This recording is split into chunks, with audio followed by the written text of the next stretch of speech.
Magandang araw mga ka-idol. Ito ang ating pag-uusapan mga ka-idol, kung bakit nga ba nabangko ang ating pambatong si Kay Soto.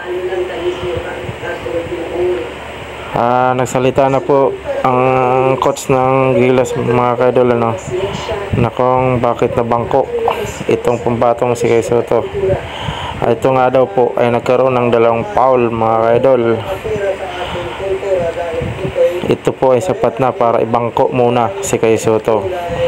Pero matapos ang laro, hindi na po pinasok ang si Kay Soto hanggang sa fourth quarter mga ka-idol. Ano po mga ka-idol, sa tingin nyo po, i-comment nyo naman po sa baba kung ano po ang naging dahilan. Di kaya may personal lang itong si Chatriz kay Kay Soto. Biruin mo, almost 1 minute lang na pinaglaro ang ating pambato, na kung saan ay kailangan ng mga big man ang Gilas. Okay lang sana kung nanalo ang Gilas.